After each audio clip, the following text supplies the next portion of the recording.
Erie County, New York, which is the Buffalo, New York area, they have developed a portal. The county government has developed a portal for the citizens and for the employers of Erie County, New York, so that they can determine whether or not they are an essential employee the next time they put on a travel ban.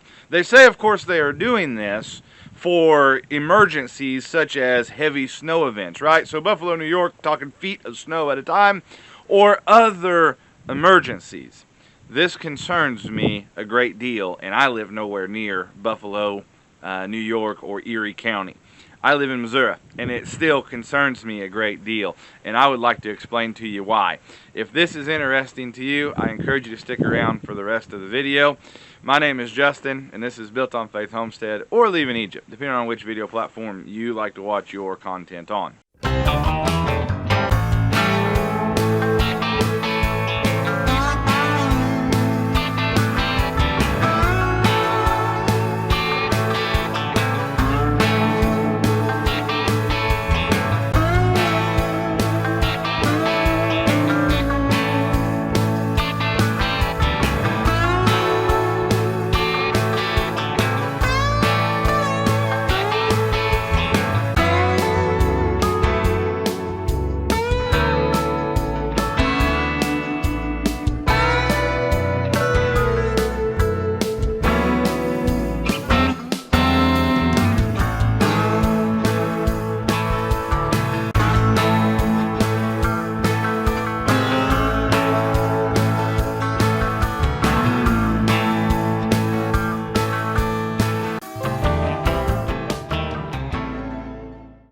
So what makes me so concerned, being a small town guy living in southern Missouri, what's going on in Erie County, New York? Why am I so concerned about it?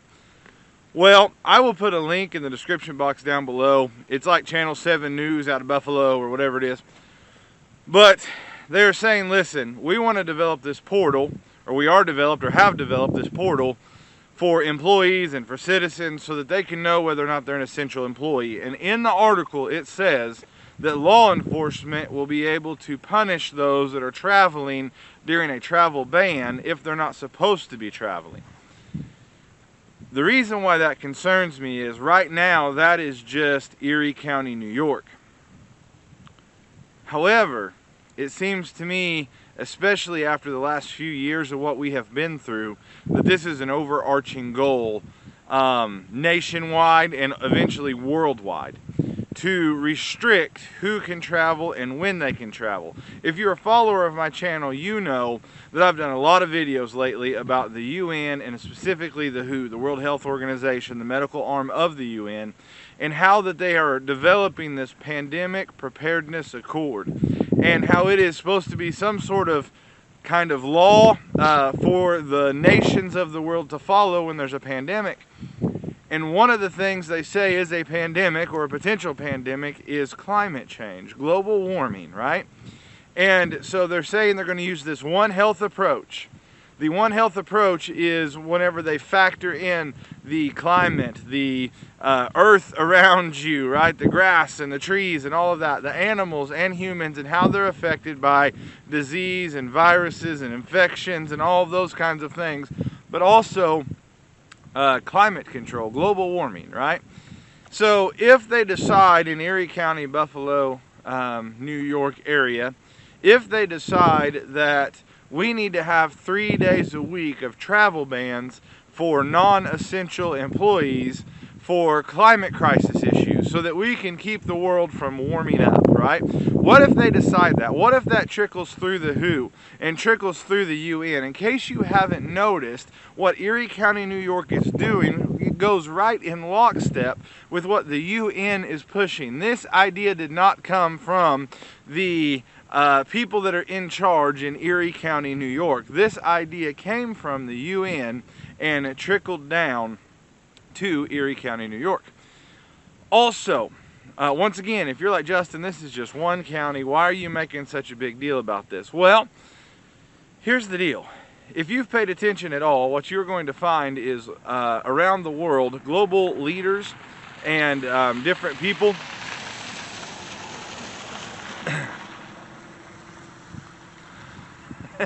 neighbor driving by. Global leaders and different people, especially like Klaus Schwab, they have put a lot of money into local areas, a lot of money into local elections, a lot of money into local initiatives, because they are wanting to start at that very grassroots level to affect politics worldwide, right? Nationwide, right? Starting at that local level and then affecting it statewide and then nationwide and worldwide. That is how they think, and that is what they're doing, and I'm going to be honest with you, it's extremely effective. So, if they start this out as the lab test, if you will, the trial run, and they go, hey, this is fantastic. The earth is better, the grass is greener, the air is clearer, so we're going to make these travel bans happen. And you may be thinking to yourself, well, Justin, this sounds like a pretty good idea, right? Well, let me ask you, what if you're not an essential employee? What if you don't fall under those guidelines of an essential employee? And now you can't go across town to check on your elderly parent. Now you can't go and get the formula you didn't realize you were going to run out of for your baby. Now you can't go get the diapers. Now you can't go get the groceries. Now you can't go to your job. Now you can't leave your house to go hunting maybe or to go fishing because you're not an essential employee. Consider that for just a minute, and then consider how, if you give government, this is proof in the pudding stuff, right? This is verifiable. You can go look it up all you want to. Every time you give just a little bit of your freedom, just a little bit of it, government hardly ever gives it back. Once they get control, they don't ever relinquish it. And as we go further and further into this, see, these are all things the UN wants. The UN wants these 15-minute cities. The UN wants lockdowns. The UN wants travel bans. The UN wants climate shutdowns. Like, you can go and read all of that free of charge. All you got to do is put in a little effort. Quit looking on YouTube and Rumble and TikTok and X and whatever else you're looking at, and actually go to the UN and read through their stuff. Read through COP28. Read through UN Agenda 2030. Read all their initiatives. Really dig and dig deeply into them, and you will find all of this information. They're not hiding it. It's not a secret. These are the things they want. They want that level of control. They want everybody to be ID'd. They want everybody to have a digital ID, right? That is carried on the person eventually at the end of the day. That carries your banking records and your travel records and your vaccinations and your medical records and all the above, right? They want that. Why? For control mechanisms. Now, I believe this is going to happen. And I believe it's going to happen worldwide. Why do I say that with so much confidence? Not only is the secular world pushing for this, but also the Bible tells us these levels of control will occur when it speaks of this one world governmental system, and it speaks of the mark of the beast, that you won't be able to buy or sell without having this mark. You basically will not be able to function in society as you know it today without accepting the mark of the beast, without accepting that worship, without worshiping his name. And you may say, Justin, if I take the mark, I'm not worshiping it. I hear this argument all the time whenever I go to people's houses and it's being tormented spiritually, and I pray with them, and maybe we begin to point out some things that are of the occult or of black magic or of mystical sorcery type stuff, symbolism and all that, and I point it out and I say we need to get rid of these things because as a child of God, we're not supposed to have any part in those. I've heard people say, well, I'm not worshiping that thing. Yeah, you kind of are, because you have it in your house. And you have it on your wall. And at some level, you appreciate it more. And then once it's been pointed out to you, you're unwilling to change it. So kind of in a way, you are worshiping it. You're kind of putting it above the things of God, are you not?